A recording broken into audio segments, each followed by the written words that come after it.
अच्छा नहीं लग रहा है। अरे कोई बात मतलब नहीं होने वाली है, अभी यहाँ पे कर रहे हैं।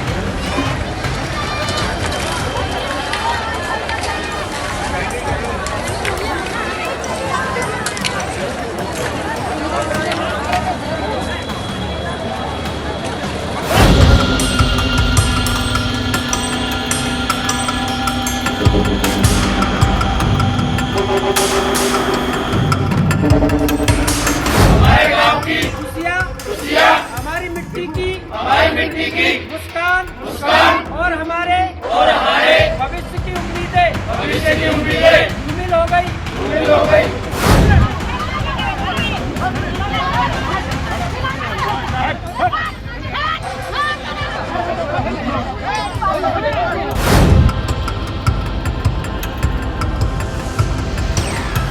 दिल्ली में जब आम आदमी पार्टी की सरकार रहती थी तो दीपावली से पहले पटाखों पर बैन की बात और उसके बाद दिल्ली को गैस चैंबर में तब्दील करने के कई सारे शोज किए जाते थे।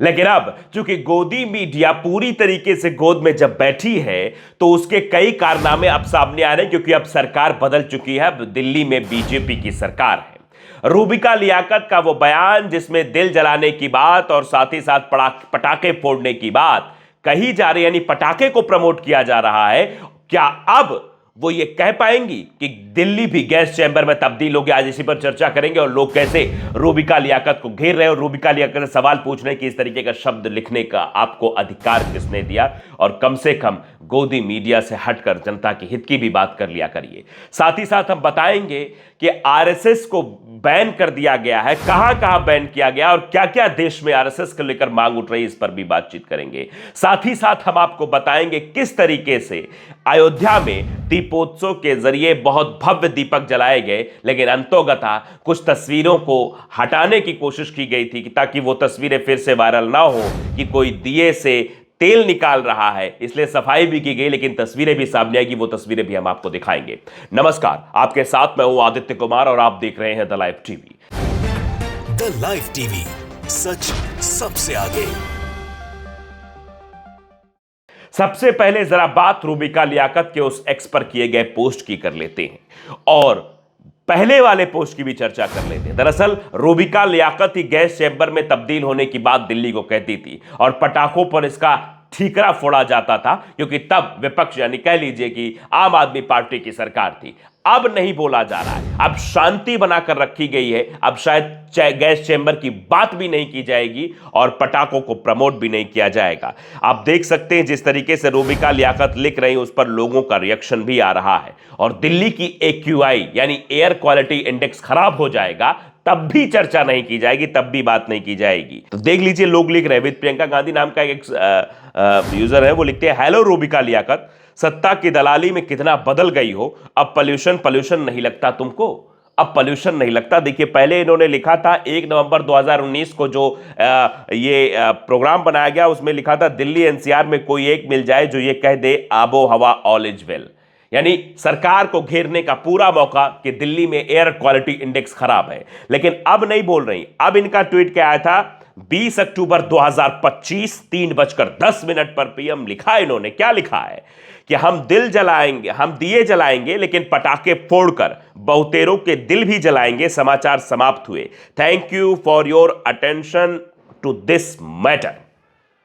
समझ रहे हैं आप? दिल जलाने की बात की जा रही, पटाखे फोड़ने की बात की जा रही है। यही है जो कहती थी कि एयर क्वालिटी इंडेक्स खराब हो गया है दिल्ली का, और पटाखे फोड़ने का समर्थन करती हुई नजर आ रही है। इसीलिए तो लोग लिखना चालू कर चुके हैं। रोहित ने भी लिखा कि तैयार हो दिल्ली वालों, धुआं धुआं कर देंगे। देखिए, अनुपम खेर साहब का एक एक्सपर्ट पोस्ट आया। ये सब उसी कैटेगरी में आते हैं, धुआं धुआं कर देंगे, यानी दिल्ली को गैस चैंबर में तब्दील कर देंगे। लेकिन उस पर जब बोलने की बात आएगी, आम आदमी पार्टी की सरकार रहती तो ये धुआं धुआं ना आता।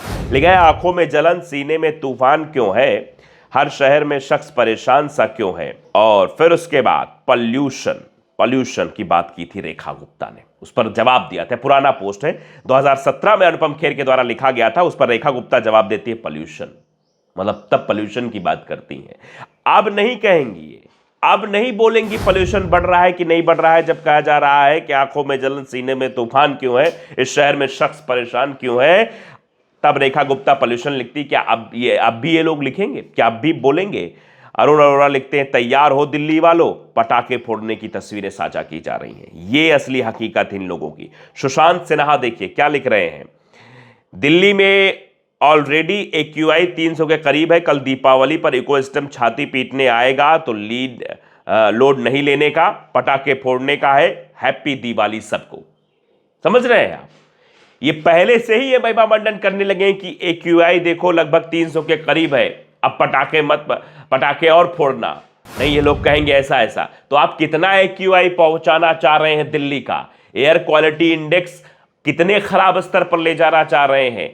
लेकिन इकोसिस्टम की बात करेंगे, इकोसिस्टम के नाम पे छाती पीटेंगे। अभी दिल्ली में आम आदमी पार्टी की सरकार होती तो इसी इकोसिस्टम की बात की जाती, इसी ग्रीन पटाखे की बात की जाती, इसी पे सोच किए जाते, और दीपावली के अगले ही दिन सुबह सुबह गैस चैंबर में तब्दील हुई दिल्ली का सो चलता और उस पर लोगों को बताया था देखिए आम आदमी पार्टी ने क्या किया। आम आदमी पार्टी को घेरने की कोशिश की जाए, लेकिन अभी नहीं की जाएगी क्योंकि सरकार बदल चुकी। इसीलिए लिखा है, सौरभ नाम के एक एक्स यूजर लिखते हैं कि एंकर कितना धूर्त है, इनके खुद के घर में लगे होंगे पॉल्यूशन से बचने के लिए एयर प्यूरिफायर और दिल्ली वालों को मारना चाहते हैं प्रदूषण से। लिखेगी जनता, बिल्कुल लिखेगी कि आप अपने बारे में तो अपने घर में तो आप, क्योंकि आपको तो आशीर्वाद प्राप्त हो रहा है, आपको तो एक अच्छा तमगा प्राप्त है, आपके लिए सारी व्यवस्थाएं हो जाएंगी, लेकिन वो आम आदमी, वो रिक्शे वाला जो सड़कों पर रहता है, उसके साथ क्या होगा?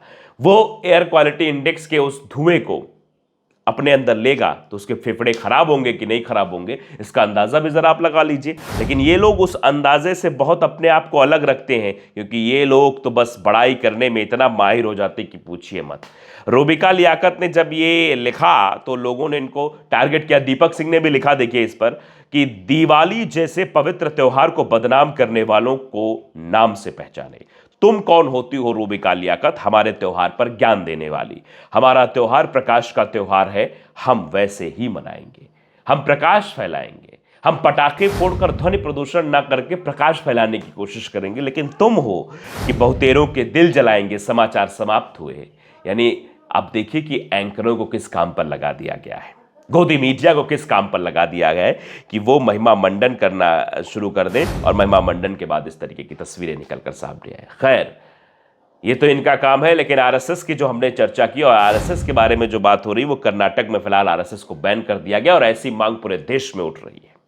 असम की घटना को लेकर पूरे देश में रोष है आरएसएस को लेकर, और लोग लिख रहे हैं, लोग रिएक्ट कर रहे हैं। देखिए, कर्नाटक में आरएसएस पर बैन, कर्नाटक में सरकारी स्कूलों और कॉलेज परिसरों में आरएसएस की गतिविधियों पर रोक, मंत्रिमंडल ने लिया फैसला, मंत्री प्रिया खरगे ने दी फैसले की जानकारी। अब लोग लिख क्या रहे हैं इस पर कह रहे हैं कि केवल कर्नाटक में प्रतिबंध लगाने से काम नहीं चलेगा, पूरे भारत में आरएसएस पर प्रतिबंध लगना चाहिए क्योंकि यह देश के लिए खतरा है, लोगों को खतरा महसूस हो रहा है। लोग ये रिएक्ट कर रहे हैं कि इस पर जिस तरीके की चीज़ें ये लोग करते हुए नजर आते हैं, इससे लगता है कि देश में एक माहौल खराब हो सकता है, देश के माहौल को विखंडित करने का ये लोग काम करते हैं, इसलिए इन पर कार्रवाई होनी चाहिए। इनके जो ये, क्योंकि आप जानते हैं किस तरीके से एक इंजीनियर के साथ घटना हुई है, वो सबका दिल दहला देने वाली है, लेकिन इस पर ना कोई डिबेट होगी, ना कोई चर्चा होगी। गोदी मीडिया का काम क्या होता है? वो एक भ्रामक स्थिति उत्पन्न करे और उसमें ले जाकर आपको डाल दे ताकि आप उसी में घूमते रहो, आप सच्चाई और सवाल करना भूल जाओ। यही तो उसका खेल है, यही तो उसका दिमाग है, इसी अनुसार वो काम करते हुए नजर आते हैं। और भारतीय जनता पार्टी का काम क्या है, वो आप सुनेंगे तो आप शर्म से पानी पानी हो जाएंगे।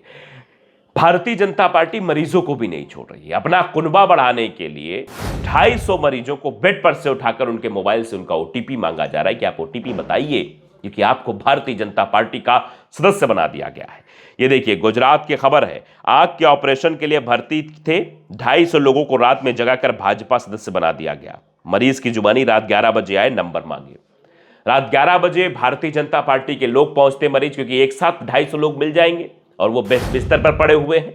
उनको सीधे तौर पर कहा जाएगा अपना नंबर दीजिए, ओटीपी मांगा गया और देर रात नींद से जगाकर ओटीपी मांगकर ये अपना कुनबा बढ़ाने की कोशिश भारतीय जनता पार्टी कर रही है। यानी बाद में ये कैसे विश्व की सबसे बड़ी पार्टी, लेकिन उसके पीछे कितनी नीच हरकत है। मरीजों तक को नहीं छोड़ा जा रहा है, जो मरीज बेचारे इलाज के लिए वहां बिस्तर पर लेटे हुए हैं, बिल्कुल संवेदना मरती हुई भारतीय जनता पार्टी के नेताओं की चली जा रही है कि वो इस तरीके काम करें। इस पर डॉक्टर मोनिका सिंह ने लिखा कि ऐसे ही थोड़ी विश्व की सबसे बड़ी पार्टी बनी है भाजपा। कार्यकर्ताओं ने दिन रात एक कर दिए, लोगों को जगह जगह कर सदस्यता दिलाई है पार्टी ने। जगह जाकर लोगों को नहीं, मरीजों के प्रति भी इनकी संवेदना इतनी मर चुकी थी, इनको अपनी पार्टी का कुनबा बढ़ाने का इतना लगा हुआ था कि ये भूल गए थे ये किसके पास जा रहे हैं, क्या बातचीत कर रहे हैं। मरीजों को भी परेशान करने की ये लोग कोशिश कर रहे हैं। तो आप अंदाजा लगा सकते हैं इनके वक्तव्य का, इनकी चीजों का, इनकी बातों का, इनके बोलने का, तरीकों का। अब आपको जरा एक खबर और हम बताते हैं। भारतीय जनता पार्टी के नेताओं का हाल तो आप जानते ही हैं, बिहार में क्या हो रहा है, दौड़ाए जा रहे हैं, मंत्री तक दौड़ाए जा रहे हैं, तो विधायकों का क्या हाल हुआ होगा। एक वीडियो जरा आपकी स्क्रीन पर दिखाई दे रहा है। अपने एक क्षेत्र में खदेड़े गए बीजेपी विधायक मंटू सिंह को देखिए कैसे खदेड़ रही जनता, जरा पहले वीडियो देख लीजिए।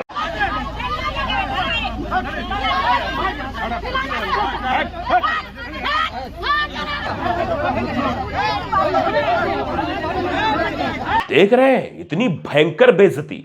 महिलाओं ने कहा भग भग भग, यहां से हट जाओ, यहां से चले जाओ, यहां तुम्हारा कोई काम नहीं है, तुम इस तरीके की चीजें करने यहां पर आए हो। देखिए कैसे जो महिलाएं इनको यहां से खदेड़ रही हैं। और ये पीके डिजिटल वाहिनी से शेयर किया गया है। अपने क्षेत्र से खदेड़े गए बीजेपी के विधायक मंटू सिंह का आप समझ लीजिए क्या हाल है। मंटू सिंह ही नहीं, भारतीय जनता पार्टी के तमाम नेताओं का यह हाल हो रहा है। जब जनता के बीच आप जाएंगे, 5 साल नहीं जाएंगे, चुनाव के वक्त गुड़धराई करने जाएंगे, तो फिर जनता भी तो इस बात को समझती है कि हमको इसका हिसाब कैसे करना है, इसका हिसाब कैसे देना है। एक खबर जो आपके दिल को सुकून देगी कि सोशल मीडिया के दौर में कुछ चीज़ें अगर वायरल हो जाती तो उसका कितना बेनिफिट को मिलता है। एक लड़का जिसे किस्मत बदल गई, जिसका नाम मोहम्मद रिजवान है, एक वीडियो वो शेयर करता है और एक रील बनाता है दोस्तों के साथ। केरल का एक सीधा साधा लड़का है, फुटबॉल को झरने की ओर किक मारता है और जब वो वीडियो वायरल हो जाता है तो फिर उसको बुलावा आ जाता है। देखिए विकास रंजन ने एक्स पर लिखा भी है, कभी कभी एक क्लिक ही किस्मत बदल देती है। केरल का एक सीधा साधा लड़का मोहम्मद रिजवान, जिसकी उम्र 22 साल है, दोस्तों के साथ झरने पर गया था। वहां मस्ती में एक रील बनाई जिसमें उसने फुटबॉल को झरने की ओर मारा और वो वीडियो वायरल हो गया, जिसमें 609 मिलियन व्यूज यानी 609 मिलियन व्यूज फेसबुक और मेटा ने स्पॉन्सरशिप कर दी उस वीडियो को। रील वायरल हो गई, गिनीज बुक रिकॉर्ड में नाम दर्ज हो गया। फिर अर्जेंटीना की फुटबॉल टीम ने ऑफर भेज दिया। तो ऐसे भी राहत देने वाली खबरें भी हम आपको बताते हैं किस तरीके से जो देश में नैरेटिव अलग तरीके से फैलाया जाता है, लेकिन जब काबिलियत है तो काबिलियत तो छुप नहीं सकती। मोहम्मद रिजवान ने यह साबित कर दिया कि एक वीडियो के जरिए उन्होंने वर्ल्ड रिकॉर्ड बनाया और साथ ही साथ अर्जेंटीना की फुटबॉल टीम ने उनको ऑफर पे दे दिया है। क्या देश के नेता भी ऐसा करेंगे? क्या भारत देश में भी ऐसे नेता हैं जो ऐसे लोगों को प्रमोट करने का काम करेंगे? यहाँ तो सिर्फ फोटो खिंचवाया जाता है, अगर वो अवार्ड जीत कर आ जाएगा, वो आगे बढ़ जाएगा। आप समझिए ऐसे लोग अगर भारत की टीम में होंगे तो किस तरीके की चीज़ें होती हुई नजर आएंगी। लेकिन फिलहाल आप जानते हैं कि देश में हिंदू मुसलमान इतना फैला दिया गया है कि मुसलमानों की प्रतिभा को दबाने की कोशिश है, लेकिन सोशल मीडिया जहाँ पर सारी प्रतिभाएं उभर कर सामने आती तो वहाँ पर ये तस्वीरें आप नहीं रोक सकते हैं। इस ऑफर को नहीं रोक सकते, इस वर्ल्ड रिकॉर्ड को आप नहीं रोक सकते हैं। कितना रोकने की कोशिश करेंगे, जितना रबड़ को दबाएंगे रबड़ उतना ही तेजी से उछलेगा।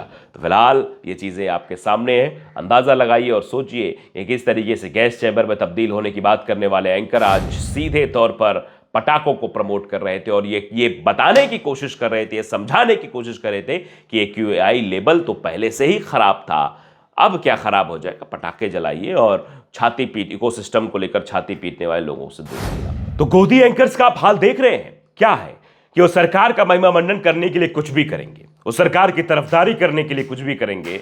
उनका ईमान नहीं है, अपना ईमान तक भी बेच देंगे। सोशल मीडिया पर चैनल के माध्यम से जो करेंगे ही, लेकिन अपने सोशल मीडिया के माध्यम से जितनी वाहवाही कर पाएंगे उतना करेंगे।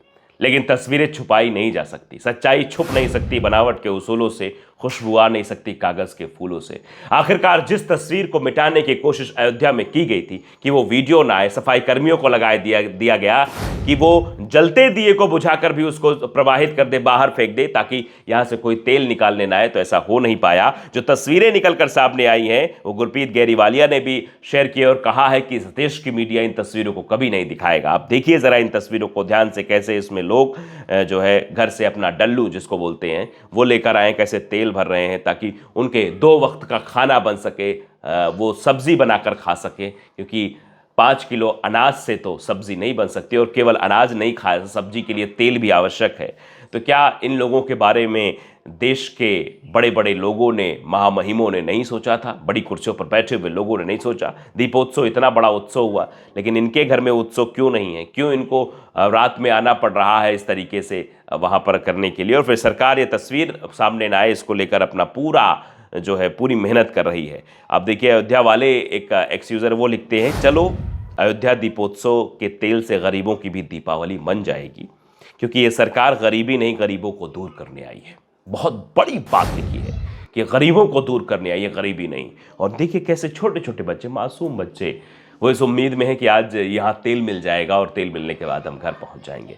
शायद इनके घरों में अगर व्यवस्थाएं कराई गई होती, तेल नहीं पहुँचाया गया होता, इनकी भी दीपावली अच्छे से मन पाती, लेकिन ये नहीं किया जाता साहब। अंदाज़ा लगाइए कि इस देश में कैसे काम किए जाते हैं। सच्चाई को छुपाने की पूरी कोशिश सफाई कर्मियों को लगा दिया था। वहीं पर देखिए वीडियो में दिखाई दे रहा सफाई कर्मी कैसे जो है सफाई कर रहे हैं। अब आपको तस्वीरें हम दिखाना चाहते हैं। बीजेपी शासित एक ऐसा राज्य जहां दिवाली नहीं मनाई गई, विरोध के तौर पर दिवाली नहीं मनाई गई, क्योंकि उनकी दिवाली तो आप समझ ही सकते हैं। जरा मैं वीडियो आपको दिखाना चाहता हूं, पहले वीडियो देख लीजिए, फिर मैं बताता हूं किस राज्य की यह तस्वीर है। देखिए वीडियो। और राजस्थान सरकार एवं केंद्र सरकार यह नम्र किंतु दृढ़ अपील और मांग करते हैं कि जब से इस योजना की चर्चा शुरू हुई है, हमारे गांव की खुशियाँ हमारी मिट्टी की मुस्कान और हमारे भविष्य की उम्मीदें धूमिल हो गई। इसी तरह हमारे सामाजिक रिश्ते नाते होना भी प्रभावित हो गया। सुन लिया आपने कि केंद्र सरकार, राज्य सरकार ने हमारी दीपावली छीन ली, हमारी जमीनें छीन ली, हमारी खुशियां छीन ली है। देखिए, हंसराज मीणा ने एक्स पर पोस्ट के लिखा है कि आज मेरे करौली सवाई माधोपुर जिले के लोगों ने डुंगरी बांध के विरोध में रात 8 से 9 तक ब्लैकआउट कर काली दिवाली बनाई। ये शांतिपूर्ण प्रतिशोध था मुख्यमंत्री भजन लाल सरकार को संदेश देने के लिए कि हम अपने 76 गांव उजड़ने नहीं देंगे। आप समझिए, बहुत बड़ा ये मामला है। डुंगरी बांध जो बनाया जा रहा है उसके विरोध में ये प्रदर्शन था और यहाँ दीपावली नहीं मनाई गई। क्या ये तस्वीर भी आपको दिखाई जाएगी? क्या ये वीडियो आपको दिखाया जाएगा कि किस तरीके से गांव वालों ने विरोध किया है? लेकिन दीपोत्सव की चकाचौंध में सब कुछ शांत हो जाता है और सबका फोकस वहीं पे हो जाता है। टीवी चैनल्स, अखबारों में सब वहीं चर्चा रहती है, लेकिन कोई राजस्थान के इस गांव की तस्वीर नहीं दिखा रहा है जहां लगभग 76 गांव ऐसे हैं जो इस तरीके से विरोध करते हुए नजर आ रहे हैं और उन्होंने काली दिवाली मनाई है, लेकिन इन तस्वीरों को नहीं दिखाया जाएगा। यही डबल इंजन की ताकत है, आप समझ लीजिए। यही आधुनिक भारत है जहां पर इस तरीके की तस्वीरें आना लाजमी है। द लाइव टीवी, सच सबसे आगे।